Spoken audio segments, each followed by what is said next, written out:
most of these books on the list did make me cry. Chef's Kiss, beautiful, unique, amazing, wonderful. I don't know how to explain this further other than it will emotionally destroy you.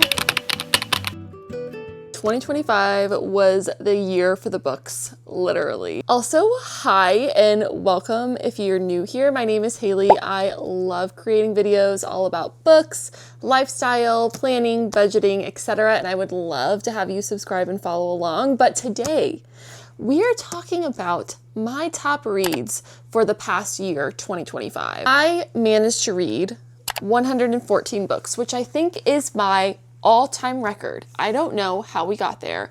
December was the biggest reading slump of my entire life, but we still managed to reach my goal of 100 books total and surpass it by getting 114. Now, if you aren't following me on Book Talk or Booksta, my links are in the description below. And you probably don't know what my mix of reads are, but generally I probably read about like 30 to 40% fantasy, 30 to 40% romance, and the other 10-ish%, 10 to 20% is kind of random, like nonfiction, fiction, sci-fi, dystopian, etc. So this mix is going to lean very heavily into like the romantic-y side of things because that's probably my most preferred genre, but we do have a couple interesting other fictional stories in here as well. I had 8 reads this year that I would rate probably 5 or even 6 stars. Some of them were very big anticipatory reads that I knew were going to be absolutely exquisite, and other ones I had no idea and were completely surprised by them and didn't even really have them high on my TBR. So we're gonna hop in, I'm gonna stop chatting and we're gonna chat about these tops books because I just love talking to you guys about books. I could talk forever about reading, and so I'm going to try to keep this not extremely long. Also, this is going to be a spoiler-free walkthrough of my top 8 books because I want you to be able to watch this and then add these books to your TBR if you have not read them yet because they are TBR worthy. Without further ado, let's go through my top books. My first recommendation from 2025 and one of my first reads of January was, of course, Onyx Storm. Now, if you aren't familiar, this is the 3rd book in the Fourth Wing series by Rebecca Yarros, and I absolutely crushed this book. It was so good.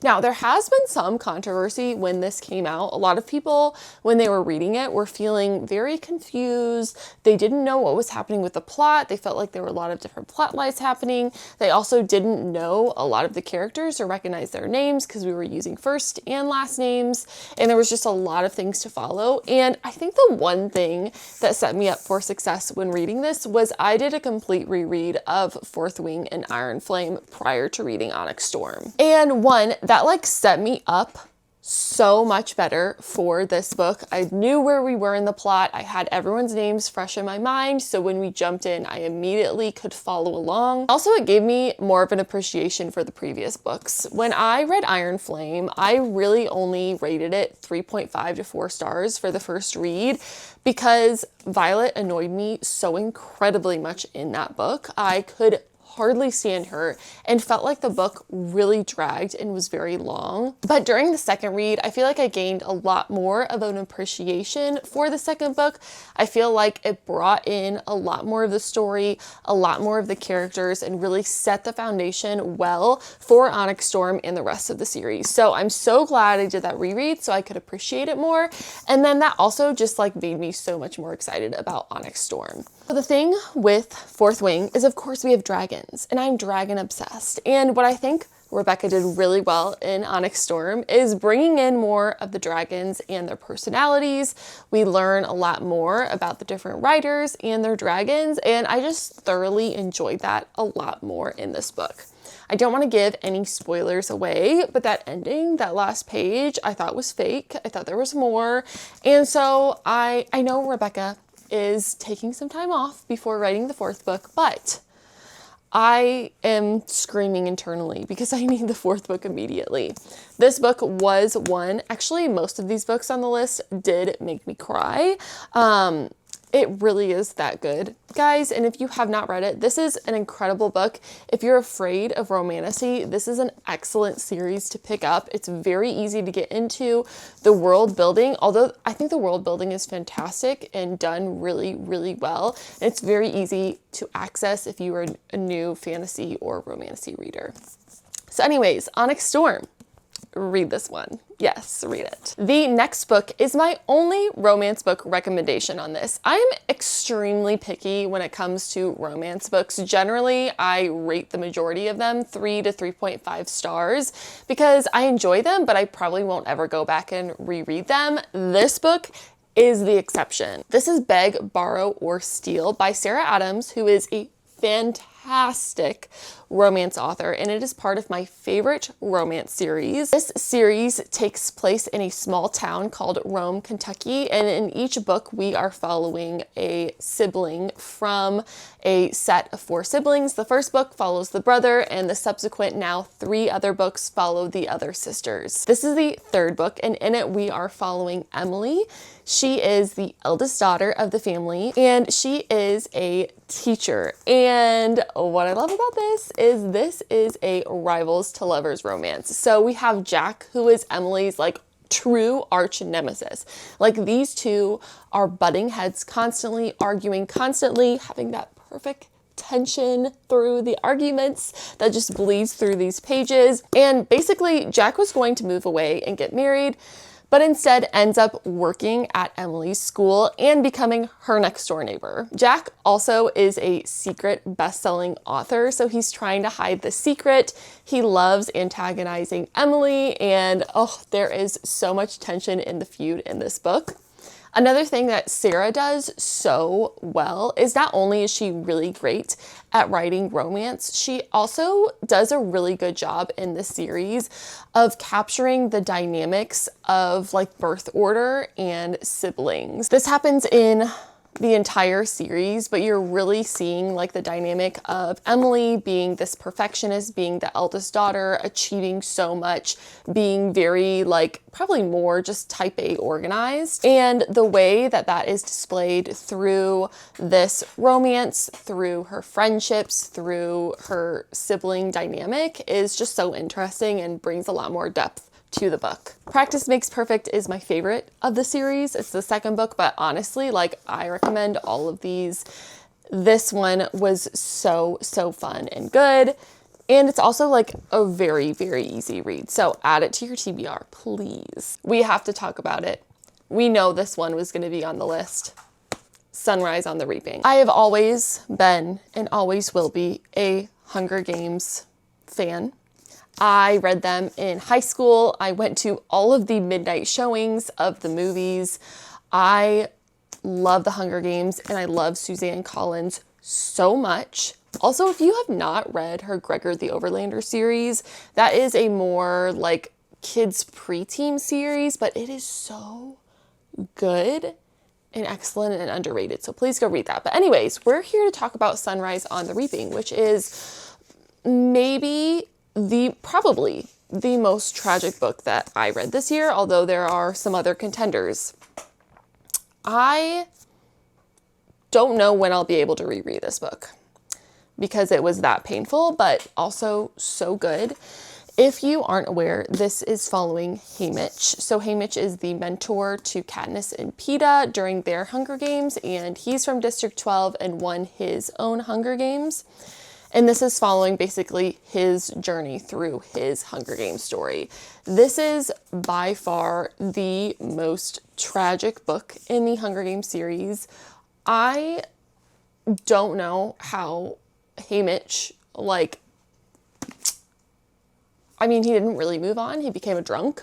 And now I understand why in his story so much. And Suzanne is able to just pull his story together so well and bring in this beautiful foreshadowing, bringing in all of these connections to old and new characters that just make your mind it is just euphoric when you experience all of the little connections that she is making. It made me want to go back and watch the movies and read the books because how she was able to blend and craft it so well and so perfectly. I will never be able to understand, especially being like, this was written, I don't even know how long, since over like 10 to 15 years, I feel like, since the last Hunger Games book, other than The Ballad of the Songbird and the Snake. Anyways, if you like the Hunger Games and haven't read this, I don't know what you're doing. If you haven't read the Hunger Games, I also do not know what you're doing. This is like the best modern dystopian series we have, hands down. Like, I will not take any arguments. The metaphors and imagery and story that Suzanne crafts is absolutely poetic and incredible. And she's also able to do it in a young adult book, which I think is, one, way more difficult, and two, just like goes to show how incredible of a writer Suzanne is. And also why we should not skip over young adult books, because this is incredible. Suzanne, you did it. You did it with this one. Now we're just gonna roll right into the next tragic book of the year, and that is The Nightingale. Now, I do not read historical fiction, so I've actually had The Nightingale on my shelf probably for like 3 years and have just been avoiding it because I don't like historical fiction. I'm sorry. I have always found reading history very boring. I'm sorry. I know it's important. I'm not saying it's not important.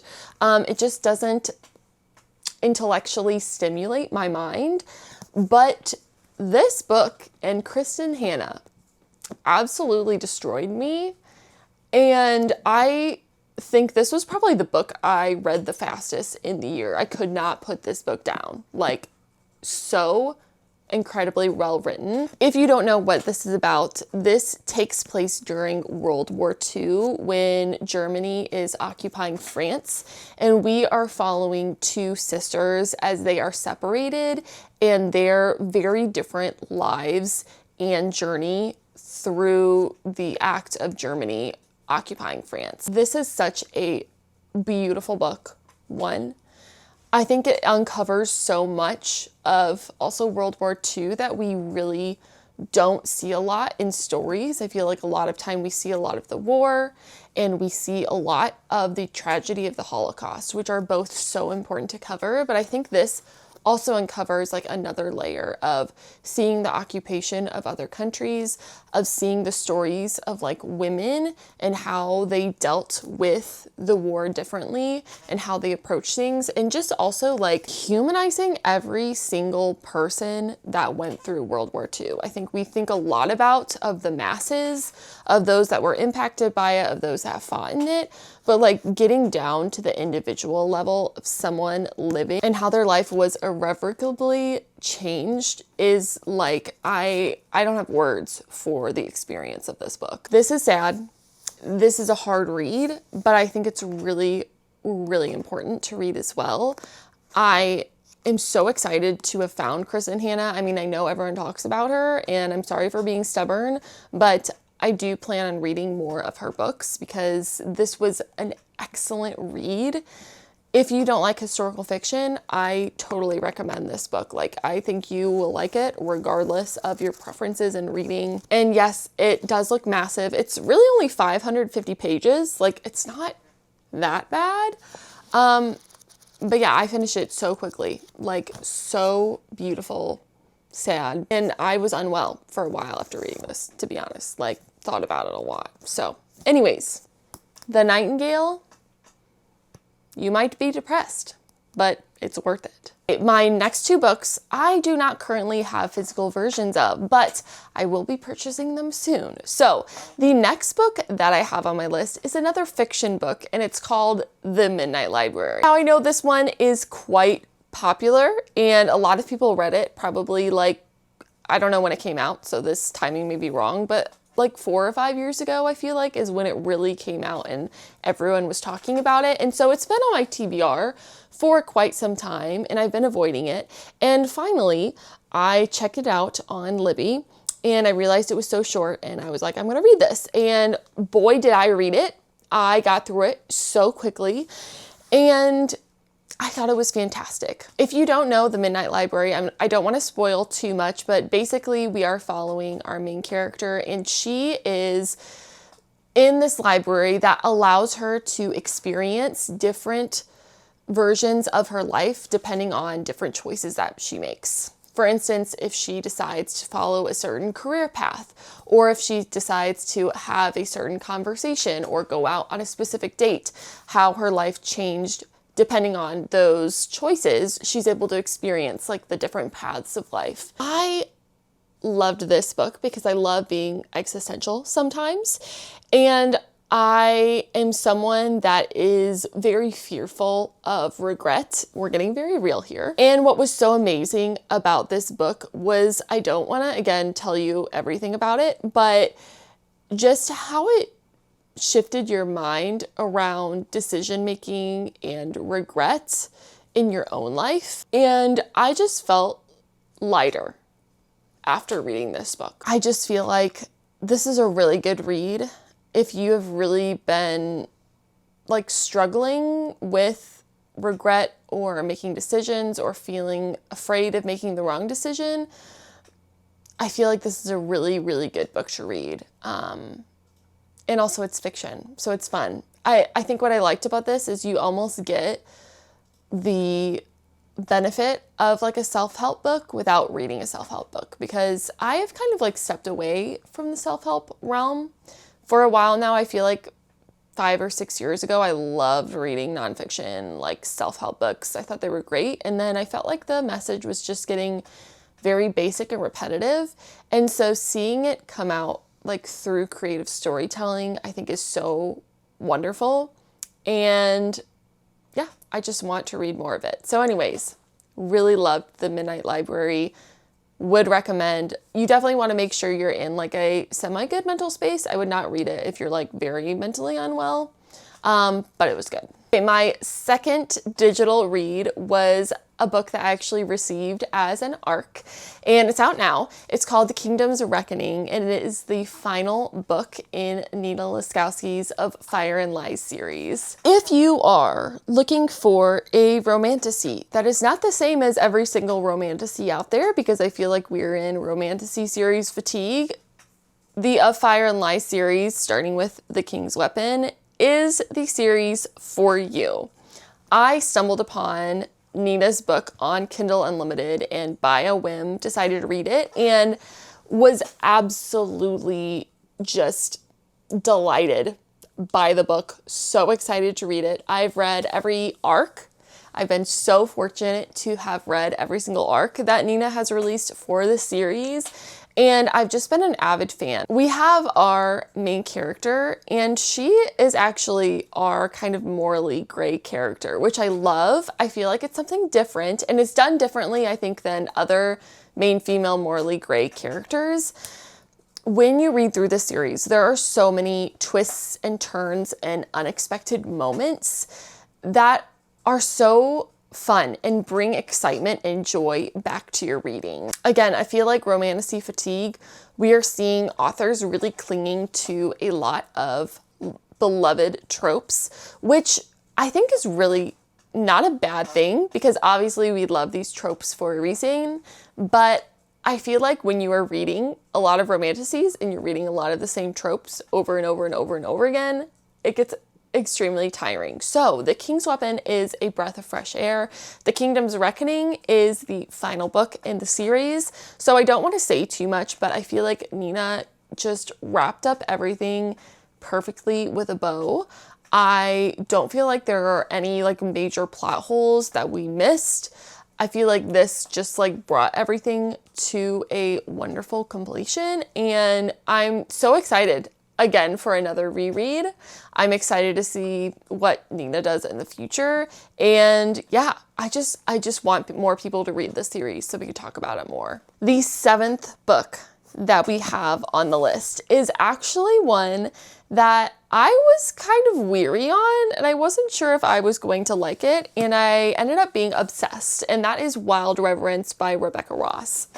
Now, if you have read Rebecca Ross at all, this is a spin-off of the Divine Rivals duology. And in it, we are following a goddess of the gods and goddesses that you kind of see a glimpse of in the Divine Rivals duology. And this takes place a long time before the duology does. Rebecca has such a beautifully poetic way of writing.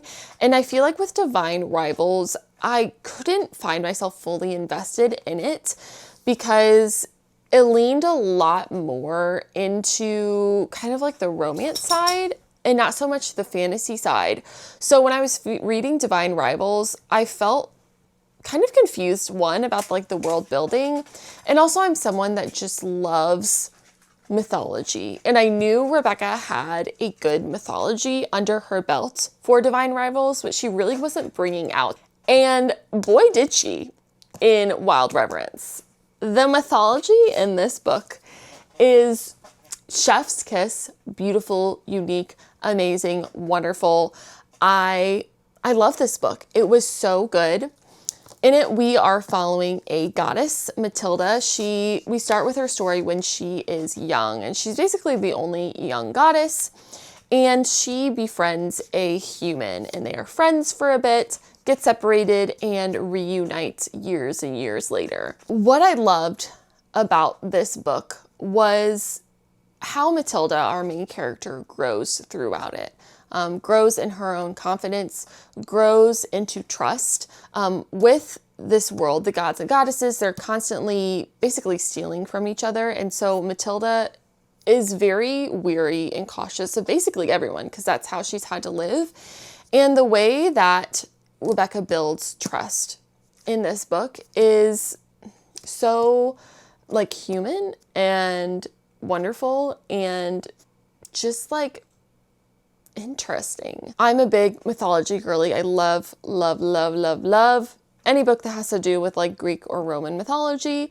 And when we get introduced to a new mythology, I feel like there can be so many cracks that we miss or different plot holes, or it can be like very overbearing to get through. And Rebecca, because she writes in such a poetic way, makes it beautiful and lyrical and interesting, while at the same time still being able to like move the plot forward because it is a book. It isn't like a poem. And I just think Wild Reverence was such a unique book. Also, this is a standalone. Why are we not writing more standalones, guys? I have read actually a good number of standalones this past year, and I want more fantasy and romantasy standalone. I feel like it forces authors to focus in more. I feel like it helps them from not like making worlds too big or making too many characters or plot lines that then they like forget about. And I feel like it also is just a lot easier to not have to wait for a sequel. So Wild Reverence standalone, add it to your list. This is a really good one. My last book on my list, some of you may know this is coming. It is Alchemized. This is my Fairy Loot edition, by the way, that I am obsessed with and I quite literally will never part with because it is just stunning, beautiful, amazing. Alchemized. This is another one that ripped my heart right out when I read it. It is 1,000 pages. Do not let that intimidate you. It goes by so quickly. And I want to reread this, and I probably will this year, even though it's 1,000 pages. This book was an emotional roller coaster. I was in pain reading it, and it was so good. This is a book about war and how it destroys everyone and everything in its path. It shows every single side of war. It shows how no one is 100% good. No one 100% does the right thing. And just shows like the true horror and depths of humanity that can be reached. Definitely check like trigger warnings when you are reading this book. I loved this book so much. Like I said, I want to reread it. It is a beautiful, beautiful, beautiful story. I know I talked a lot about war. We are following like two main characters in this story. So it is their story in the war, but we see a lot more that is happening around them. Also, if you need like a synopsis, basically we are following our main character, Helena, and basically like her side of the war has lost and she gets captured, and it's just following that story of her being captured and her captor, and also going into the background of everything beforehand and the war and everything. And yeah, I don't know how to explain this further other than it will emotionally destroy you.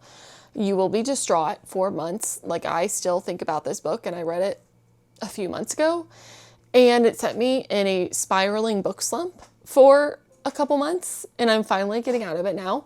But I just read it, and then nothing I read after compared. So this is my final top book of the year. And if you have not read it yet, do not be intimidated by it. It is good. I think it's a hard read, but it is excellent. So that is it. Those are my top 8 books of 2025. I could talk for longer and longer about so many books, but we're going to cap it there. And I feel like 2026 is going to be a good year. I have already read my first book of the year and rated it 4.5 stars. It's going to be talked about in a future video because I need everyone to read it right now, ASAP, even though it's not out because I read an arc, but it will be out soon and you need to read it. So anyways, thank you so much for watching. Also, if you have read any of these books before, please leave a comment below letting me know your thoughts if you loved it as much as I did. Also, do not leave spoilers. Again, this is a spoiler-free video. And the second thing that I want you to comment is if you have any recommendations for me to read in 2026, because I want to add them to my TBR. Even though my TBR is way too long, I will rise it in priority if you say it is a good read. So comment those good reads below so I can add them to my list. And thank you so much for watching and listening to me chat all about books.